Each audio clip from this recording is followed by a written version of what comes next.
Swanbeck. I was a combat loadmaster in HC-130s. Was in rapid decompression. We had a structural damage to the airplane. It damaged my ear and eventually made me go deaf. Had all kinds of bouts of vertigo. About 5 years worth of rehab and surgeries at the University of Miami. Some other physical injuries from another accident compiled it. I had a broken neck and 2 broken shoulders. So I was able to get Calvin from Canine Companions from Independence here in Orlando. He's a hearing dog. I'm totally deaf on my right side. I have Meniere's disease, which the surgery that I had for in Miami to balance my vertigo generally takes your hearing, and it did, because the surgery they do is very similar. The nerve for your auditory and your vestibular nerve are actually together, and so that made me deaf. So Calvin is a hearing dog. I had to go to California with my wife. We lived in a dorm with other dogs. There were 5 other people in my class. He alerts me to doorbells, alerts me to timers, and he also is just a tremendous companion. I was in a wheelchair for 2 years. He does wheelchair work and about 40 other commands. Can you tell me a little bit about how Fairways has kind of helped you out a little bit, what you think during the Sure. Well, it's like a brotherhood type sure. thing. We all still serving it. We're really still active together, aren't we? You're working with a community of people that have similar backgrounds, and just about everybody's injured, so it's easier to work with people that have disabilities, because I'm never going to be able to play at the level that I once played, I'm never be able to do the things that I once did, but everybody else is in the same boat. So it gives you ability of instant camaraderie and a common core of experience to everybody that you deal with. It's a great program. I was one of the first ones to get to play in Brevard County. I played on Tuesday. It's a fabulous program. I got to meet the GM over at Spessard Holland and now Melbourne Beach, and I was treated like a king. And that kind of sponsorship and commitment shows a lot to the groundwork that's been laid out for this organization. That's a great interview. Thank you very much. Well, I watch Tiger a lot. I didn't say up close and personally. I always throws that one in there. I'm sorry. You didn't see him hit the tree by any chance, did you? I'm gonna get your. I tell my wife I'm gonna get your email, because Sure. I play around a little bit with my service dog. He's a great guy. I'm very scared to take him on a course because of all the chemicals. So that's about the only one that I would take on with me.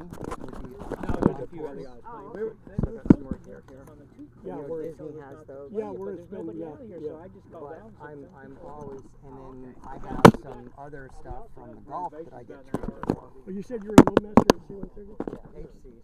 Well, when I was a Marine Force recon.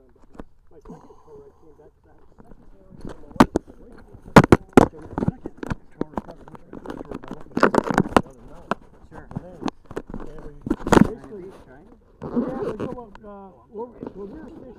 We were off the air base because we were supporting special forces games. Guys go to doing the airdropping, and we had limited. T-100s is a while ago. Yeah. It's a while ago for me, and I'm considered an old guy. So but we had to, but the cargo chutes, we were assured the cargo chutes. We had to jump in to bring them back out. Sure. And we also, you need the pen to get it. Yes. At the bottom. We supported mostly all the A camps, Special Forces A camps. definitely. So when they were getting, when they couldn't get caribous or anything, and we airdrop in there. My dad flew caribous, flew 119s, and then F4s and 9. I was going to tell you, your pen is underneath the camera. Of course it is. Your microphone's in the front pouch. Okay. Yeah, that was some pretty hairy duty over there at that time. The C-130s. I was on one that got in Asheville Valley. Got hit real bad. We had to crash into there. Well, the structural damage we had, if you remember, rescue 130s are different because you get a fuel helicopters. Right. So what you would go in is slick in a cargo area to actually air fuel charges. Okay, so what happened was G them up a lot. If you understand what I'm talking about, G an airplane. Okay. When you do rescue, you do a tremendous amount of radar evading work. So what they do in practice, you have a fighter chase you, and the fighter They loses do all you. the G-forces, yeah. You actually make the fighter lose you. Right. So Oh, when wow. you're G in that airplane that hard year after year, Yeah. 3, 4, 5 Gs, you get structure Yeah. damage. So that's what happened. Where the hatch is behind it from the twisting of the airplane, it just split at 37,000 feet. It's big bang, and I'm looking at, I think I'm going to heaven. I'm hoping, because I'm still going, looking up, and it's not coming down, And we had a couple guys who were rescuing me. Had a couple of PJs with me. It knocked them out. And I really didn't feel that bad originally. We ended up having an emergency landing, and we got another airplane and moved on, but I thought it was fine. But after that, I started getting sick. Vertigo, and it was worse and worse and worse and worse. And it was the hardest part of the whole thing for me was it's such a difficult injury to diagnose and to treat. They were sending me to Tampa, and I'd get, well, you know.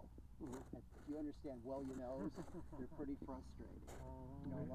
I have MAV, migraine associated vertigo. That's why I have this stuff. Sure. I'm not a veteran, but I still have the dizziness. And then even though my ear's cut, I still get it. It's not severe. It's controllable.